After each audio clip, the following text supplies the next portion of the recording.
This summer, Instacart presents famous summer flavors coming to your front door. Or pool. Or hotel. Your grocery delivery has arrived, sir. That was faster than room service. No violins in the lobby. Oh, seriously? Anyway, sit back, relax, and get delivery in as fast as 30 minutes. Starring your favorite snacks, drinks, and more. Download Instacart for free delivery on your first 3 orders. Rated H for hungry audiences. Offer valid for a limited time. Minimum $10 per order. Excludes restaurants. Additional terms and fees apply. We acknowledge the traditional owners of country throughout Australia and recognise their continuing connection to land, waters and culture. We pay our respects to their elders past, present and emerging. Hello there and welcome back to another electrifying episode of This Song Is Yours. I'm your host Simon Fink, and today we're diving deep into the sonic abyss with none other than the phenomenal Catrin Vincent from Another Sky. Hailing from the vibrant UK music scene, Another Sky has been making waves with the release of their mesmerising second album, Beach Day. This ethereal masterpiece takes listeners on a captivating journey through expansive soundscapes and emotive lyricism, and it leaves an indelible mark with each and every listen. Today we've got the brilliant Catrin Vincent gracing our virtual studio to spill the beans on all things Beach Day. From the hauntingly beautiful melodies to the intricate sonic textures, get ready to uncover the secrets behind this spellbinding album. Catrin will be giving us an exclusive peek behind the curtain, revealing the magic that unfolded during the recording process in a church crypt. You did hear that correctly, a church crypt. Talk about setting the stage for a truly otherworldly experience. In today's episode, we'll also be delving into the inspiration behind the tracks on Beach Day, exploring the personal stories and transformative moments that shape Another Sky's musical landscape. From moments of doubt to triumphant breakthroughs, Catrin lays it all bare in this intimate and honest conversation. Also, for all of you live music enthusiasts out there, stick around as we chat about the electrifying experience of debuting some of these mesmerising songs live on stage and how they come to life in a live setting. Before we dive into today's conversation, we do want to extend a heartfelt thank you to Lavelle for her invaluable assistance in bringing this episode to fruition. And hey, don't forget to hit that subscribe button and follow us on all our socials for more exclusive content. All details can be found within today's show notes. So let's get straight to it. Here is our conversation with Catrin Vincent from Another Sky.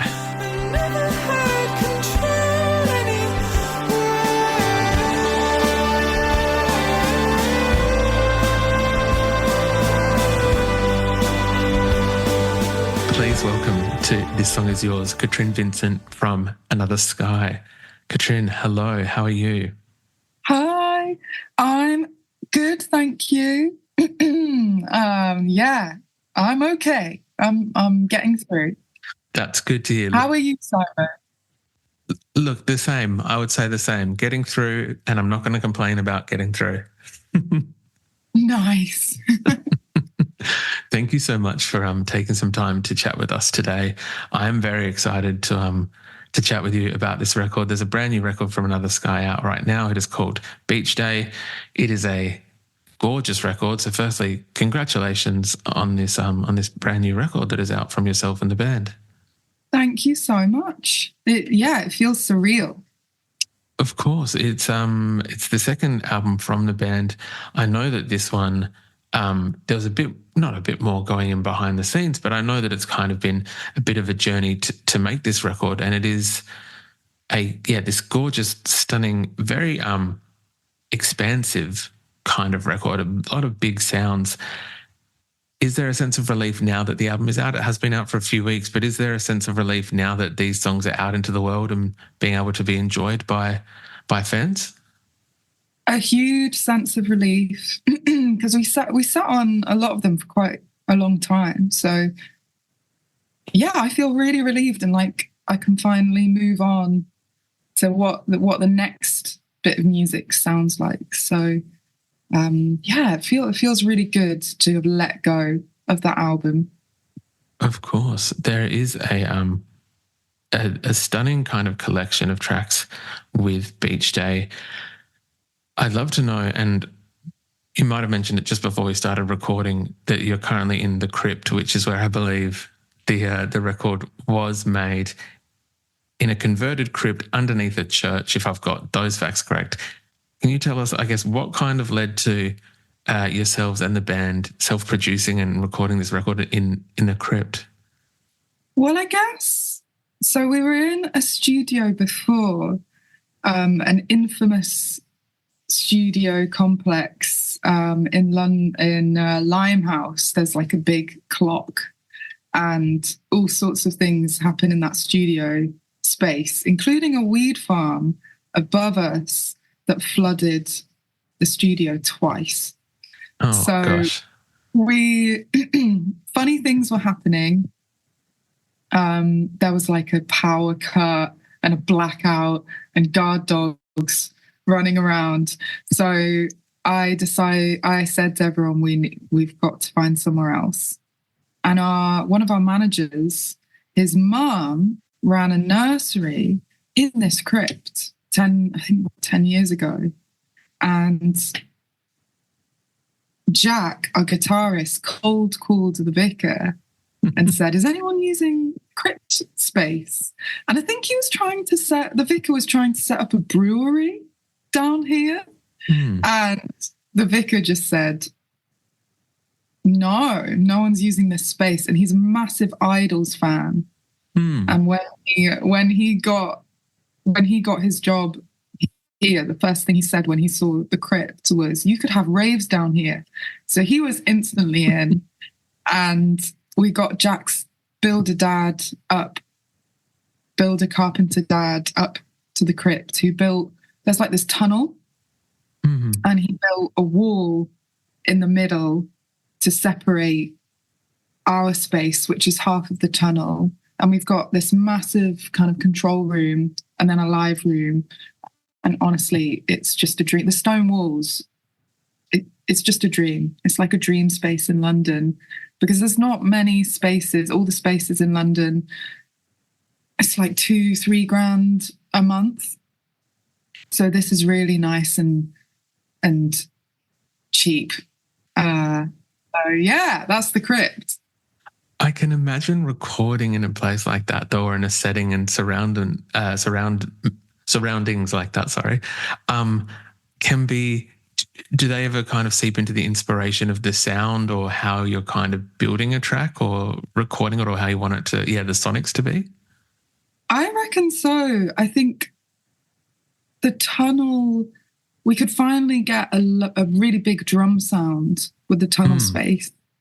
And the organ pump, there's an organ pump that was probably on some of the recordings. And then you get choirs and orchestras and baby groups above, and you can hear feet. And we actually have, when we first came here, I jumped out of my skin because my guitar is a single coil guitar, and my amp picked up the sermon upstairs. So I switched on my amp, and this voice just came out of the amp, crackling, like, ooh. And I thought, oh my God, my amp's been possessed. I'm going to die. But it was a sermon from upstairs. So I think that ended up somewhere in recording. But definitely album 3, we're going to use a lot more sounds from the space. I absolutely love that. I feel like some bands or some people might be put off by like the maybe not the sermon itself, but almost the possessed amp kind of speaking to you in the middle of that. But I love that, and I think it's kind of almost has played into the recording and some of the songs of this album, because they do have this. As I said, the sound's very expansive, but some of these songs do have like a incredible tone, or it's not even theme, and vibe. It seems like the most appropriate word. I'm sorry to use that because I know that word's kind of overused, but some of these songs just have this, let's say, tone that I think really play into the crypt.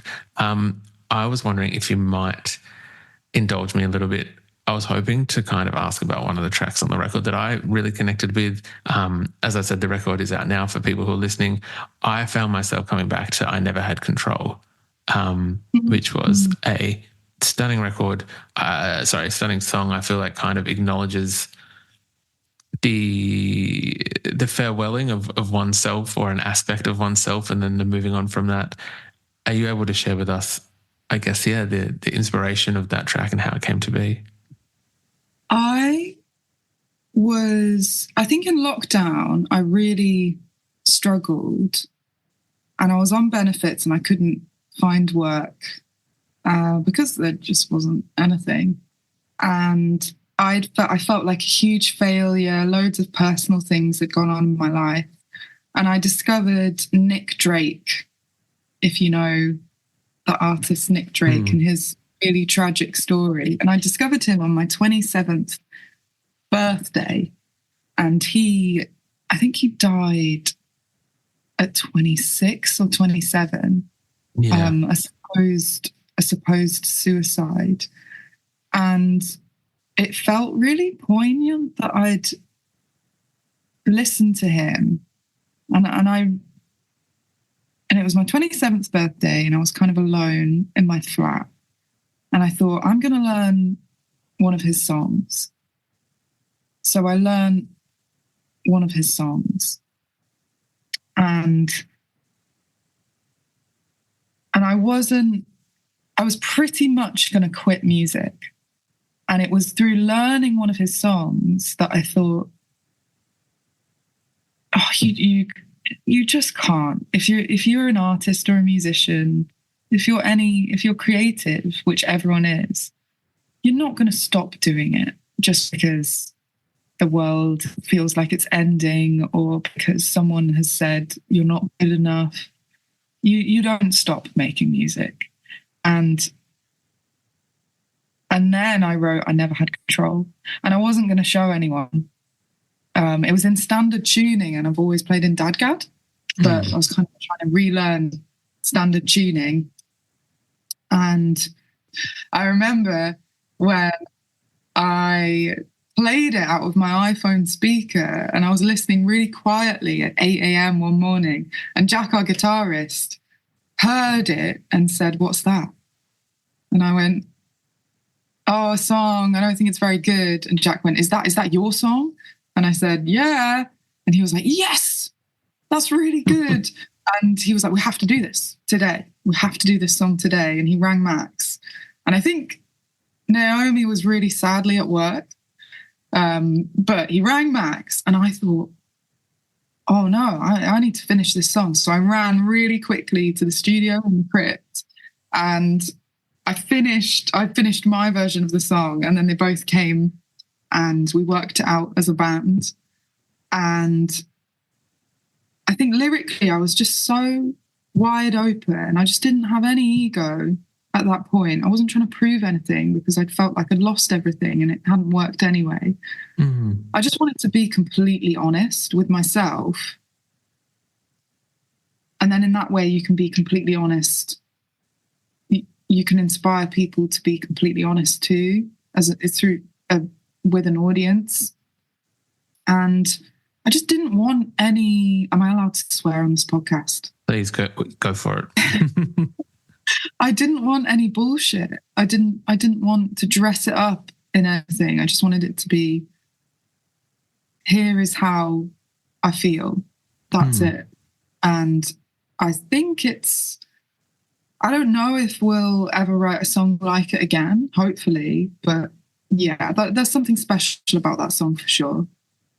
There definitely is. And thank you so much for kind of sharing that story with us, because I do appreciate it. I know, having read, I guess in doing preparation for today, having read some interviews, listening to other podcasts, just kind of getting myself immersed in the world of yourself and the band, I know that, as you mentioned, there were some certain situations kind of leading up to this that I imagine weren't easy to go through. And I know that in other press you've kind of mentioned that this record does kind of deal with the feelings of both anger and freedom, and how there is freedom in anger. And it is kind of this, it's a very interesting and perspective that you take in it. And I think it's kind of, you've addressed it really well within these songs. How, when creating it, what was that process of like finding that balance like? Because I imagine that you want to, what was it? Oh, now trying to think of it now, this is going to bug me. There was a quote that you gave that had to do with like how holding on to the anger turns into bitterness. And that I think that the letting go of that and leading to the freedom does something better. I probably botched that quote, so apologies. But yeah, how do you find that balance when writing the songs and kind of creating them and not leaning too far into the anger or leaning too far into that, finding that kind of perfect mix? I think the answer to that is to always write an answer song. Like songs are never finished because there's always a song that comes after a song. And what I mean is, I Never Had Control could be an answer to Psychopath. And a lot of the songs on our album, and I remember this with our first album as well, they always came in pairs. There were always twin songs that were kind of answering each other. I think songwriting is just a constant conversation with yourself. And what I'm loving with album 3, we're writing album 3 now, is that there's so many, I keep referencing really old lyrics, and it's like creating another Sky law. Gen Z love the word law. And it's like, oh yeah, this is an answer to this that I was feeling 5 years ago or 10 years, even 10 years ago. Like this is where I'm at now. And I think the only reason I could move through that anger was having this band and being able to create music. And I think the problem we have, I'm going off on tangents here, but a big problem we have is when we stifle creativity, because I think in this country we're living through. This summer, Instacart presents famous summer flavors coming to your front door. Or pool. Or hotel. Your grocery delivery has arrived, sir. That was faster than room service. No violins in the lobby. Oh, seriously? Anyway, sit back, relax, and get delivery in as fast as 30 minutes. Starring your favorite snacks, drinks, and more. Download Instacart for free delivery on your first 3 orders. Rated H for hungry audiences. Offer valid for a limited time. Minimum $10 per order. Excludes restaurants. Additional terms and fees apply. This is an ad by BetterHelp. What are your self-care non-negotiables? It's hard to make time for the things that keep you healthy. But being consistent with self-care is like working a muscle. And when life gets crazy, that muscle keeps you strong. Therapy is the ultimate self-care. And BetterHelp makes it easy to get started with affordable online sessions you can do from anywhere. Never skip therapy day with BetterHelp. Visit BetterHelp.com today to get 10% off your first month. Stifling of creativity, especially with our government that we've had for 10 years and world events. When you stifle creativity, you block people. Because anger itself is an important emotion. There aren't negative emotions. You shouldn't suppress anger. You should never suppress anger. It's telling you something. And if you can move through whatever you're going through creatively, you're moving as motion. You're moving through something. But when people don't have, we're so lucky to have the crypt. We are so lucky. I have so many musician friends who can't get studio spaces or can't afford them, or are in situations where it's just hard. It's hard to make music. We are lucky. And that meant I could move through a lot of emotion, including anger, at a high speed. And yeah, I hope I've answered the question. No. I feel like you have. I feel like that it kind of addressed, I guess, where and how you were able to balance that, and I guess the driving force behind why, I guess, some of the musical decisions that you've made in it. Catrin, I would love to, I guess, get your take on your introduction to songwriting, or what first drew you to the art of writing songs and writing these kind of honest and open lyrics. I think I was just saying to someone, it's honestly just a way to speak. And we've had songs where there's been more of an intention, like I've thought about songwriting, and I've thought about, well, what makes a good song, or I've copied someone else.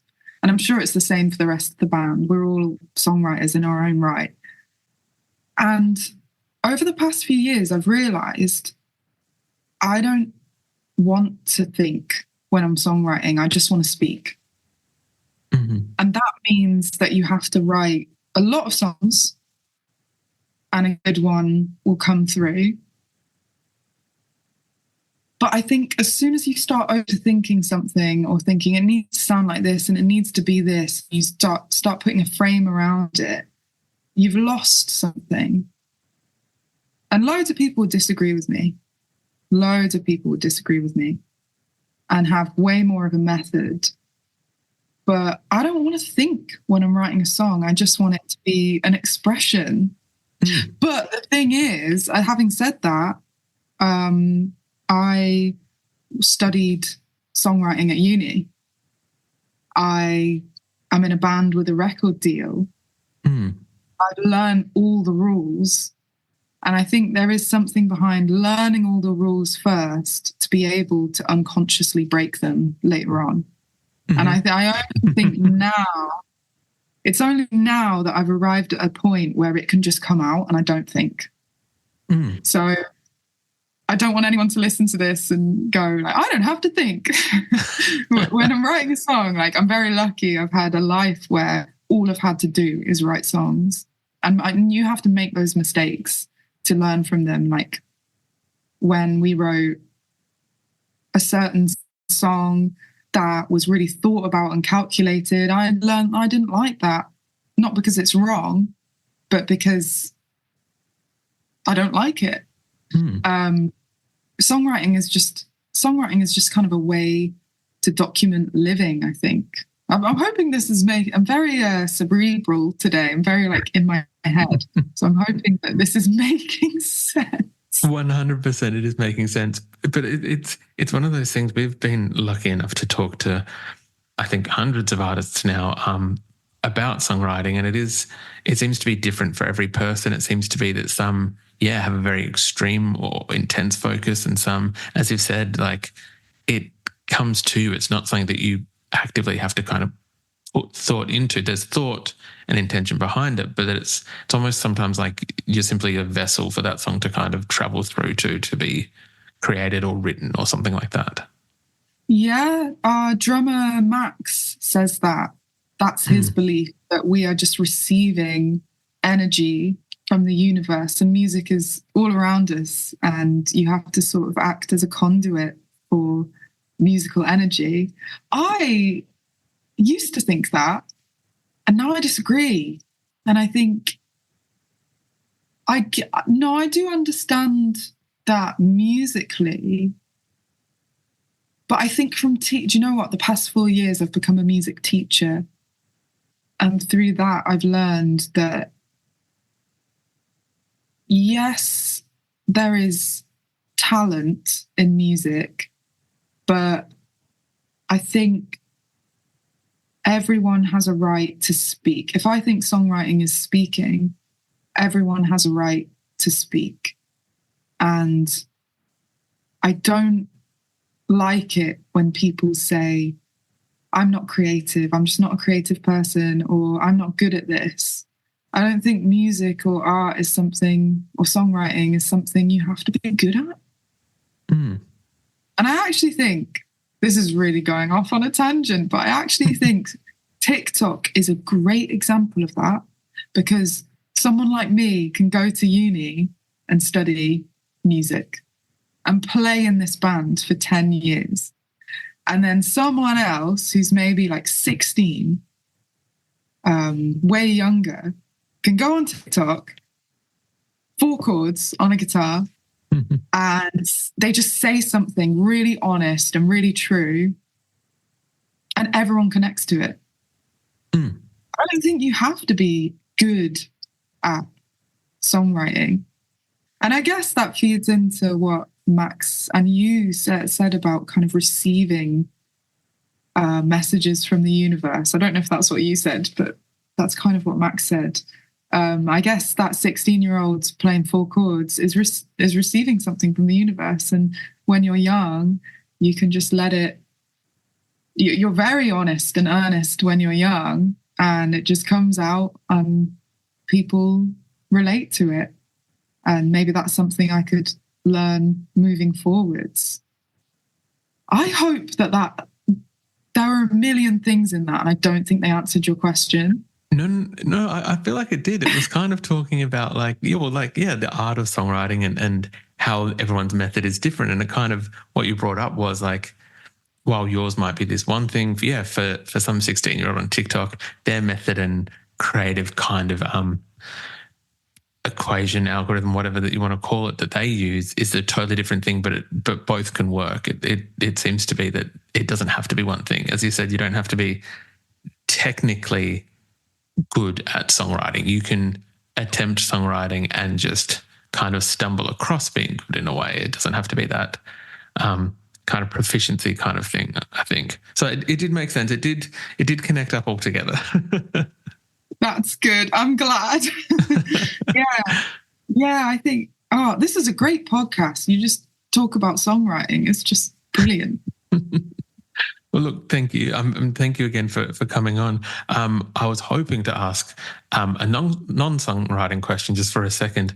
I know that you've got some tour dates, I believe, in September across the UK.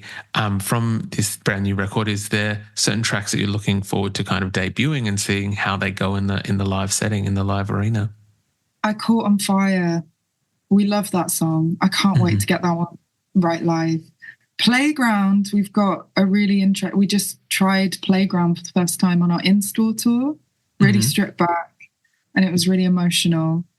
Any others? I think Star Roaming is going to be a funny one, just because it's so unapologetically big and just I can't wait to sing that one. Yeah, I think that's it. Look, I feel like some of these songs, actually most of these songs from this record, feel like they are, even if playing in a medium-sized venue, they sound huge. So I'm sure that, in a live setting, they're going to just kind of go completely off. It might be a little silly of me to ask, but I feel like I have a duty to all of those fans of the band here in Australia. At any point, maybe some point this year, maybe some point next year, can we expect to see Another Sky down here playing some shows in Australia in support of the record? Oh, that would be a dream. Hopefully. Brexit has really screwed things up for us. It's just really expensive, but we will try. We love you, Australia. We love you, Australia. We're going to have to make it there somehow, at some point. The love is definitely felt and reciprocated back to yourselves, and when that does hopefully happen, we'll make sure we've got everything promoted across the podcast and all of our socials and everything. Catrin, I was hoping I might ask, we usually ask our guests what they're currently listening to. Is there anything at the moment that's on high rotation for yourself? Nils Frahm has just put out a beautiful piano record. I'm looking at my Spotify. We've been listening to Casey Musgraves. Casey Musgraves. I'm just having a look now. Yard Act here in the UK. Where's My Utopia? Sick artwork. Yard Act. McGee, who is an exceptional guitarist. A few people have recommended McGee lately. I must be very late to this party, but yeah, quite a few people have suggested their music.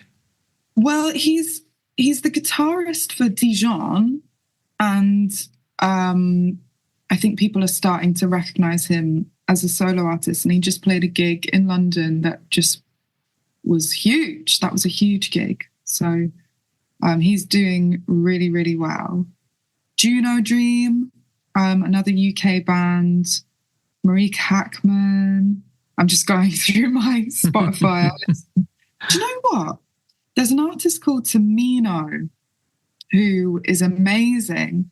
And I'm hoping he's going to release, I think he's gearing up to release some music soon. So Tamino is my ultimate recommendation.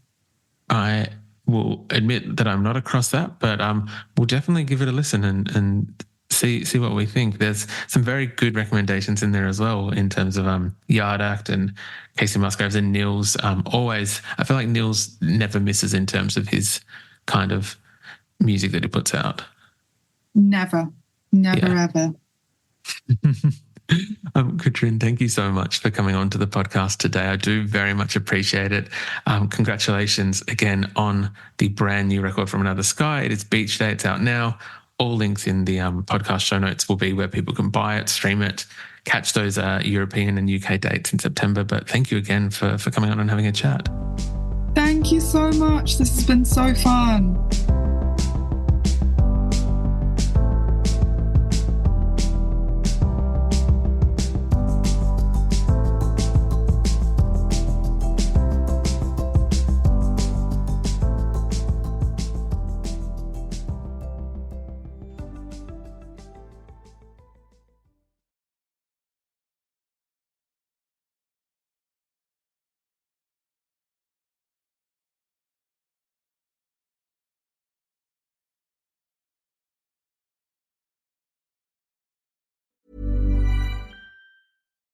Ah, the sizzle of McDonald's sausage. It's enough to make you crave your favorite breakfasts. Enough to head over to McDonald's. Enough to make you really wish this commercial were scratch and sniff. And if you're a sausage person, now get 2 satisfyingly savory sausage McGriddles, sausage biscuits, or sausage burritos for just $3.33. Or mix and match. Price and participation may vary. Cannot be combined with any other offer or combo meal. Single item at regular price. Ba-da-ba-ba-ba.